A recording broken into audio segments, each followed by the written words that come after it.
Chapter 6, Eleanor's Continuation and a Deal. The next day, a letter from Eleanor's carrier pigeon arrived for Bruno. She wanted to miss her lesson, she wrote, because she had a high fever. She also hinted at wanting to quit her tutoring position. Upon receiving the news, Bruno told Pharma. She says she's staying home with a high fever and apparently is having nightmares. It's rare for her to cancel a lesson. Pharma felt terribly guilty, thinking the nightmares might be his fault. Depending on the circumstances, the fever might be as well. Quitting her tutoring job? What nonsense! I've told her time and again that taking on an apprentice in teaching is part of a pharmacist's training. Pharma thought it best to leave Eleanor alone. But Bruno said, "She must be delirious with fever. I want you to deliver this to her." It was another one of his prized potions. Ugh, Pharma's eyes went as dead as a fish's. If I go, won't that just make her feel worse? And would she even accept medicine from me? But even so, he couldn't defy his father's order. In the end, just as he was told, Pharma got into a carriage to deliver the potion to Eleanor. "We've arrived. This is the De Bonafide residence." The coachman knocked on the door of Pharma's carriage. "Thank you." After a bumpy ride, they had arrived at an impressive mansion. Eleanor de Bonafide was the daughter of a count. While not as grand as Pharma's home, she lived in a rather large estate in the imperial capital suburbs. The residence appeared to be of a sophisticated Renaissance style. "My foolish daughter is not feeling well at the moment, but if it's only for a short while, I can have her brought to the drawing room." As the son of a grand noble had come in person, Eleanor's father, the count, came to the entrance hall to greet him. "No, if she's unwell, I'll leave without seeing her. Please give this to Miss Eleanor." He included Bruno's letter as well. The message was along the lines of, "What's this nonsense about quitting? Get back to your tutoring duties once your fever breaks. You've come all this way. I can't possibly let you leave empty-handed. I'll have her brought here." "But she has a high fever." "I'll have her come even if she has to crawl." Pharma had intended not to meet her directly, but the count insisted and showed him to the drawing room. The door to the drawing room opened, and just when he thought Eleanor had arrived, it was not her, but the top half of a steel helmet peeking in. "Eleanor, I'm sorry to intrude. What are you doing here? Don't tell me you came to eliminate me for knowing your secret. Is that it?" "Of course not. Just please sit down." See, he raised both hands to show he wasn't even holding his staff. Eleanor, on the other hand, was in full battle gear. She wore a suit of plate armor designed for anti-divine art combat, with only her eyes visible. She held 3 powerful-looking stabs at the ready. She was serious. Even after entering the room, she kept a considerable distance from Pharma, sticking close to the wall. Pharma used his divine eye to examine her. It was a common cold, but the high fever seemed to be real. Wearing such heavy, all-encompassing armor must have been incredibly taxing for the sick Eleanor inside. "My father told me to bring you some medicine. This is it." Pharma placed a vial, glowing with a suspicious green light, on the drawing room table. When Pharma had checked the recipe with his father, it seemed the potion had no more effect than an energy drink, so he had taken the liberty of adding a prescription to alleviate the symptoms of a cold. "Master Bruno, I can make my own fever-reducing medicine. Why would he go to the trouble?" She was about to quit her job over a fever, so maybe he thought her own medicine wasn't working. Pharma thought, but he didn't say it out loud. "And from me, a compress. I'd like you to put this on your sprained finger." He had prepared a poultice with anti-inflammatory and pain-relieving ingredients kneaded into it. This, too, was the genuine article. "Also, you forgot your glasses frames." He had also brought a spare pair of glasses that were at his mansion. Pharma carefully placed the cloth-wrapped glasses and the frames on the table. "Oh, thank you." Eleanor, who had been on high alert, seemed to lose her fighting spirit. "So, are you quitting as my tutor? I only heard about it suddenly." "That's right. Honestly, is there anything you could possibly want to learn from someone like me? You're the incarnation of the medicine god, aren't you? You don't need a tutor anymore, and I bet you can already use divine arts freely, can't you?" It seemed that in Eleanor's mind, Pharma had finally been promoted to the incarnation of the medicine god. No, I still think of myself as human, and I don't understand a thing about divine arts. Though he said he was human, even Pharma himself was starting to lack confidence in that. No matter how you try to explain it away, Pharma, human beings have shadows. Ugh, why am I stating the obvious? And to think I'm the only one who knows. Why hasn't anyone in the de Medici's mansion noticed? It's because the inside of the mansion is so dim, Pharma answered in his head. Eleanor took off her helmet and placed it on the table with a clank. It must have been sweltering inside. If it's all right with you, Eleanor, I'd like you to continue as my tutor. There's a lot I want you to teach me. Huh? Eleanor looked as if she'd been caught completely off guard. Regarding the divine arts, there were no suitable textbooks in Pharma's house. Perhaps to keep it a secret from the common people, or for strategic reasons, the skills of the divine arts were apparently passed down orally. The young Pharma's notes were also minimal. That was why Pharma wanted Eleanor to continue as his tutor. Otherwise, he himself wouldn't know how to control his own immense divine power and would be at a loss. If I refuse, are you going to eliminate me for knowing your secret? Of course not. I wouldn't do anything. Well, I'll be going for today. And one more thing. What? When you just put that helmet down, you broke your glasses again. He tried to stop her, but it was too late. Ah, she really has bad luck with glasses, Pharma thought to himself as he left the de Bonnefoy residence. The next day, Pharma, we're going to your divine arts lesson, and today we're going to be thorough. Just after breakfast, Eleanor stormed the de Medici's mansion alone, in her plate armor. She looked as if she were there to challenge him to a duel. Thorough? Does this mean you're continuing as my tutor, or did you come here to fight me? I'm your tutor. This outfit is just a defensive measure, just in case. I have no choice. If it's true that you don't know anything about divine arts, then I have to teach you.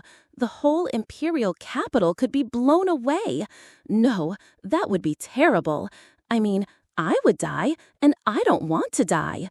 We'll train on a deserted island so we don't bother anyone. Eleanor, having said all that in one breath, looked hot again inside her armor. Pharma felt extremely apologetic, standing there unarmed before Eleanor, who had arrived in heavy armor like a knightess on a life-or-death mission to pacify an unruly deity. That's a relief. Are you feeling completely better now? I'm perfectly fine. That potion worked surprisingly well, and so did that compress you made. Eleanor leaped off her horse and approached Pharma. It contained medicinal ingredients I've never seen before. What were they? Eleanor pushed her new glasses up her nose and peered into Pharma's eyes. So, you could tell? It should have been tasteless, so how did she know? Pharma was impressed. Of course I could. I'm a first-rank pharmacist after all, but I cannot forgive the fact that I don't know what that medicine was. So that's why she came back, Pharma realized. She had quite the professional spirit. I want to know all the wisdom of the medicine god, Dieu de Médecine. Eleanor had finally started calling him the medicine god. In her mind, Pharma's existence was growing to an ever grander scale. No, I told you, you're wrong. Is it a secret? Even though it's so obvious you don't have a shadow. You're the only one who's noticed, Eleanor. Pharma made her promise to at least act normal in front of other people. And so, a deal was struck. Eleanor would teach Pharma the divine arts, and Pharma would teach Eleanor pharmacology. With that, Eleanor agreed to continue as his tutor. And so, when his father learned that Eleanor's fever had broken overnight and she had returned to her tutoring duties, he declared, "Just as I thought, just as I thought," his confidence in his potion-making growing even deeper. From then on, the location of their lessons moved from the river sandbank to a deserted island. It's rumored that around this time, several small deserted islands vanished from the maps of the Saint-Fleuve Empire's coastline. Thanks to that training, however, Eleanor became able to approach Pharma's side without fear. So much so that she no longer needed to wear her full plate armor for anti-divine art combat. Chapter 7, Examining the de Medicis household, and off to his first assignment. On his days off from Eleanor's lessons, Pharma took the time to observe the people living in the mansion. Though Eleanor had called it a divine eye, he decided to name his own illness-discerning ability the diagnostic eye. It was a secret power known only to him and his mentor, Eleanor. He hadn't even told Lada. The ability activated when he made a circle with the fingers of his left hand and peered through it, but the gesture, like making a pair of spectacles, was far too conspicuous. Anyone who saw him would think he was either mocking them or had lost his mind. It would undoubtedly be considered rude when meeting with his superiors. Through trial and error, he refined the technique so he could activate his diagnostic eye simply by framing his eye with his fingers. While still a slightly unnatural gesture, it was a definite improvement. With enough concentration, he also became able to see through the human body. His mother suffered from severe back pain, so he made and prescribed the same kind of compress he had given Eleanor. His younger sister had a weak stomach and was prone to diarrhea, so he prescribed a digestive aid. As he walked around the mansion, he would subtly examine each person he met. When he found a patient, he would look at the glowing area through his diagnostic eye and determine the illness. The light, which was blue before the diagnosis, would turn white to confirm he was correct. If his diagnosis was wrong, it would remain blue indefinitely. Chanting the name of the correct prescription would then make the white light disappear. After that, he would create the medicine. This served as training to test his own abilities and diagnostic skills, but some diagnoses proved difficult. In his previous life, Pharma had been a world-leading genius pharmacologist, and while he was well-versed in medical science, he wasn't a physician. As such, there were some esoteric diseases outside his expertise. Still, he patiently examined everyone and compounded medicines tailored to their symptoms. "Good day, young master." "Good morning, Marianne." Today, as always, he passed Marianne's, the laundry maid, in the hallway as she carried a massive load of laundry. She was a middle-aged woman who washed his parents' clothing. Always cheerful, she often chatted with him near the laundry lines. There was nothing wrong with her. "Why don't you step outside? The weather is lovely, Master Pharma." "I think I will, Cesar." That was Cesar, the middle-aged gardener, who often encouraged him to go for walks and would strike up a conversation whenever he went outside. He was also in good health. "It's best when everyone is healthy," Pharma thought, nodding to himself. When he properly diagnosed the servants and treated them with medicine created by his materialization ability, they wept with joy. They said they had never once received medicine from their master. He noticed that Simon, the head butler, who was always rushing past with Bruno, seemed to have a cavity. Treating cavities is something I'll have to consider later, Pharma decided, putting the thought on hold. Surprisingly, Father doesn't really look after the people in our household. He remarked to Latte as they chatted during a stroll through the mansion's courtyard. Pharma felt the servants should be treated like family, but that didn't seem to be the custom in this world. "His lordship is a pharmacist for high-ranking nobles, Master Pharma. He doesn't have the time to concern himself with commoners." "Even though this is a family of pharmacists?" "That is just how it is." She explained that noble pharmacists were not supposed to treat commoners. If a servant fell gravely ill, a third-rank pharmacist from a commoners' guild would be specially summoned to see them. Medicine was fundamentally expensive, and treatments were often dubious, leading to a shockingly high mortality rate among the common people. The average life expectancy in this world was low, and few lived to an old age even if they reached adulthood. "You are so kind to us common folk without any prejudice, Master Pharma. You will become a wonderful pharmacist." Latte told him with a smile that all the servants were grateful to him. Discriminating against patients based on their social status is unthinkable. Providing the best and most equal care to all patients was simply common sense from Pharma's modern perspective. When in Rome, as the saying goes, but there were some principles he could not compromise. It was then that he discovered a hidden ability in the circle made by his right hand. Depending on the size of the circle, he could magnify his view of an afflicted area. To summarize his abilities: left hand, matter creation; Left-hand circle, illness discernment, diagnosis, diagnostic eye, specific medicine search. Right hand, matter elimination. Right-hand circle, magnified view of afflicted area. I'm seriously not human anymore, am I? Eleanor suspected he was not merely an incarnation of the medicine god, but the god himself. At this point, Pharma thought she might not be exaggerating. He could have been ecstatic about gaining such convenient powers, but his caution went out. More than anything, the fact that he had no shadow, whether it was the price for his abilities or something else, was his biggest problem. The people in the mansion didn't seem to have noticed yet, but he knew it was only a matter of time.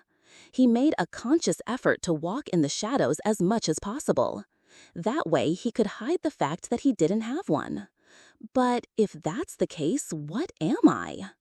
Eleanor suspected he was not merely an incarnation of the medicine god, but the god himself. At this point, Pharma thought she might not be exaggerating. He could have been ecstatic about gaining such convenient powers, but his caution went out. More than anything, the fact that he had no shadow, whether it was the price for his abilities or something else, was his biggest problem. The people in the mansion didn't seem to have noticed yet, but he knew it was only a matter of time. He made a conscious effort to walk in the shadows as much as possible. That way, he could hide the fact that he didn't have one. But if that's the case, what am I? It would be one thing if it was something divine, but what if it was something demonic? He was worried that if he told someone, an exorcist might hear about it. Speaking of which, as he was organizing his thoughts on his abilities, Pharma had a sudden realization and went to look inside a jewelry box. It was filled with what looked like expensive accessories, such as brooches and rings. He had no use for the jewels and searched for something made of glass. Found it. With this, I can make that. He gathered a number of extremely small transparent beads from a piece of glass jewelry, breaking them apart. Then, using the divine fire in the hearth, he heated the fine glass fragments, smoothing their edges until they were spherical. That was the crucial part. That day, in just a few hours, Pharma fashioned a certain item using the glass spheres and a metal plate. The small creation was a simplified version of something he had used regularly in his past life, an item he felt uneasy without. Well, this will have to do for now. I'd like a better performing one, though. He wasn't satisfied with the quality, but for now it would serve its purpose. That humble-looking craft glinted in his hand. Master Pharma, his lordship is asking for you. Several more days passed. Just as Pharma had gotten used to life in the mansion and had learned the faces of the servants, Simon, the head butler, came to his room. I had been relaxing in the garden with Latte after lunch, reading a book, when Simon informed him he was needed. The head butler was the highest-ranking servant in the de Medici's household. I wonder what this is about. I have a bad feeling. Nothing good ever came of Bruno summoning him. It was usually for a pop quiz on occult pharmacology. That would have been the better option. Once, Bruno had called for him only to drag him out to that medicinal herb garden on a full moon. There, Pharma was forced to participate in a punishment-like game, watching from the side as Bruno stood in a magic circle drawn in the center of the gazebo, desperately waving his arms around and chanting some kind of spell. He had claimed it was to infuse the herbs with divine power. Pharma, who had been eaten alive by mosquitoes, had never felt so miserable. It made him doubt whether Bruno was truly a renowned pharmacist at all. He wanted no part in that outdoor activity ever again. However, it is your work as a royal court pharmacist's apprentice. Work. It was the first time Simon had ever summoned him for such a reason. Pharma steeled himself. It is an examination of His Majesty the Emperor. The time has finally come, Pharma thought, a shiver running down his spine. It was his very first assignment. Pharma has arrived, I announced. My father glanced at me as I entered, then busily gathered documents and packed medicine bottles into his bag, getting ready to go. Several servants and apprentice pharmacists were helping him. Ellen wasn't among them. Father shooed them all away. Huh? He looked noticeably thinner lately. Was his job that demanding? Now that I thought about it, he'd had a long, dry cough for a while. He's definitely sick. Maybe I should check him out. I casually put a hand to my left eye. That's when my father's voice broke my concentration. "What's wrong? Are you in pain?"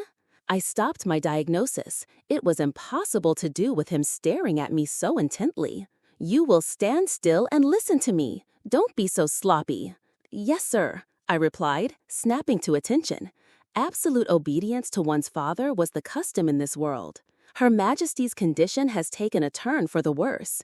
If you are unwell, you will be a hindrance, so stay. If not, get ready quickly and come with me. This must have been a highly sensitive matter, as he lowered his voice despite having already dismissed everyone. For the first time, I saw my usually confident father looking flustered. "I'll go with you. What is Her Majesty's illness?" "I can't tell you here, but I can tell you that a cure will be difficult." Apparently, the Empress's condition had worsened over the past few days. The head court physician, who lived in the palace, had been attending to her constantly, but to no avail. My father had been summoned daily. The health of the country's ruler is top secret, I guess. But is his diagnosis even right? He was going to take me with him.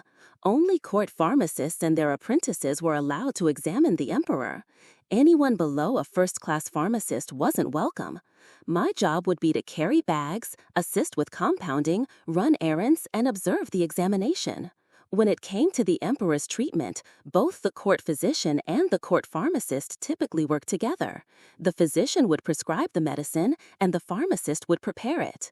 This division of labor was critical to prevent assassination attempts. Court physicians and court pharmacists were generally of equal skill and standing. They could both diagnose diseases and prescribe medicine. Unlike in Japan, pharmacists in this world have independent prescribing rights. This makes them seem like doctors, but doctors also perform surgical procedures. In this situation, the emperor trusted Bruno, the court pharmacist, more than the court physician, and had appointed him as the chief court pharmacist. Bruno's title as a viscount and his comfortable life were a direct result of the emperor's patronage. "Be on your guard." "Yes, sir." Ellen had told me that the standing of the chief physician or chief pharmacist could be ruined if they failed to treat the emperor. The fate of the Medici's family depended on the emperor's recovery. If we failed, it would be a disaster for our family. Now I understood why my father looked so stressed. So, the emperor is seriously ill. Lost in thought, I quickly got ready. All I had to do was grab one of the bags he'd already prepared. Inside were the tools and equipment I had brought with me. "Good luck, Lord Pharma," Lotta said as she helped me into my best gray coat. "I'll be back," I said, waving to a worried-looking Lotta before leaving the room with a smile. "Let's go, Pharma." Right. The groom led our horses forward. Mounted on them, my father, Bruno de Medicis, and I, along with our entourage, rode toward the Grand Palais Saint-Fleuve, where the Empress was waiting. Traveling by carriage would have been too slow. Father and son, riding as one with their horses, along with several attendants, galloped through the darkening streets of the capital. "Make way for the Viscount's party," a herald shouted, blowing a horn. A few of Bruno's most trusted and skilled holy knights flanked us, and commoners bowed their heads, parting to let us pass. I was a great rider. Ellen had taught me, and I had inherited the skills of the original Pharma. I'd gotten a rundown of the emperor from Ellen, so I sorted through the information as I held the reins. Emperor Elizabeth II of the Saint-Fleuve Empire. She was 24 years old and a woman. Her family had the most powerful divine arts users on the continent, and she was known as a ruler who controlled the entire land. She had been chosen by the temple as the successor to her deceased predecessor and had been ruling as an absolute monarch for 7 years. Known as a wise ruler, she was said to be a brilliant military leader who had expanded the empire, developed remote regions, and stabilized the government. I vaguely understood her to be an absolute monarch, much like the Roman or Russian emperors. The imperial throne was not hereditary but based on merit. This meant Emperor Elizabeth was the most powerful divine arts user in the empire. When she was enthroned, her divine power meter had reportedly maxed out the imperial gauge. The idea was that being born with strong divine power was proof that one's right to rule had been recognized by God. I thought the emperor was just a figurehead, but she earned the throne with her own power. She must be strong. I was impressed, completely forgetting that I too had broken the divine power meter. Of course, it wasn't just about divine power. A person's character was also a key qualification for the throne. The knights leading the way arranged for the guards to open the palace's golden gates, which did so with a grand, ceremonious sound. The architecture looks much newer than our mansion. It reminds me of the Palace of Versailles. The emperor's palace was a relatively new-looking, magnificent Baroque-style structure with vast gardens. A large fountain with a golden statue stood in the center, and a great garden stretched out behind the palace. It was a spectacular sight. Servants in lavish attire lined the entrance. As we dismounted, one of the emperor's attendants said, "We've been waiting for you, Your Excellency." I followed my father through a long corridor adorned with expensive furnishings and large mirrors. Surrounded by many attendants, we quickly passed through to a waiting room before the court physician was called, and we were permitted to enter the empress's bedroom. As I followed my father into the room, I saw several court physicians standing in the corners. They were all wearing black coats. Doctors wore black so that blood and other stains from their treatments wouldn't show. My father was dressed similarly. I realized they probably rarely wash those coats, which was incredibly unsanitary. Chief Court Pharmacist Viscount Bruno de Médicis and his attendant have arrived. Enter. I followed my father's lead and bowed respectfully. The Empress was lying in a canopied bed, looking gaunt and frail. Bruno spoke with the physicians. From what I overheard as I held my father's bag, the emperor had a persistent cough and phlegm, which had progressed to hemoptysis and blood-stained sputum. She was repeatedly coughing up blood and having trouble breathing. Bruno looked grave as he reviewed her diet and fever records. "Your Majesty, if you'll excuse me." Bruno approached the Empress's bed and began his examination. He bowed and respectfully took her pulse through a white silk cloth without touching her directly. "This is it." I stood with the bag watching Bruno intently. As a court pharmacist, he should have a high level of medical skill. This would be a good chance to see him in action. My father looked back and forth between the Empress and a sandglass as he took her pulse. When he was done, he took a small sample of blood from her fingertip and put it on a petri dish. He then collected samples of her saliva and urine, observed them closely, and diluted them with magically created water in a test tube where he reacted them with something else. Finally, he stared at a celestial sphere with a serious expression. I cocked my head in confusion. Is he diagnosing her with divine arts or astrology? I couldn't imagine how that method could reveal an illness, but Ellen had told me my father was a well-respected court pharmacist, especially known for his diagnostic skills. I wondered if he had become a court pharmacist because he was good at divination. In this world with divine arts, I figured a talent for divination might be important. Bruno looked grave, bowed, and exchanged glances with the court physician, who nodded and whispered something to him. "What's your diagnosis?" "Well..." Bruno closed his eyes in solemn thought, then signed a document. He likely needed to confirm the diagnosis with the physician. What's the diagnosis? What does he think it is? Does he even know? Of course, the illness's name was unique to this world, one that would make no sense to a Japanese person. But I had memorized all the names of foreign diseases and their Japanese equivalents. If they gave a diagnosis, I would know if they were right. As I listened, it seemed neither of them had a clear diagnosis. I heard vague terms like weak lungs, bad celestial alignment, and life's candle is running out. They couldn't figure it out. Bruno said, "I'll use the compounding room," and left the bedroom. I started to follow, but he pushed me back, saying, "You don't need to see this. Just stay here and watch over Her Majesty." Near the Emperor's room, there was a locked compounding room for physicians and pharmacists. When Bruno returned with a round-bottomed flask, I could tell by the smell he had made an anesthetic. It's an opiate with mandrake and other stuff, a narcotic. I correctly guessed the contents. I melted into the background, trying to make myself as invisible as possible, as an apprentice should.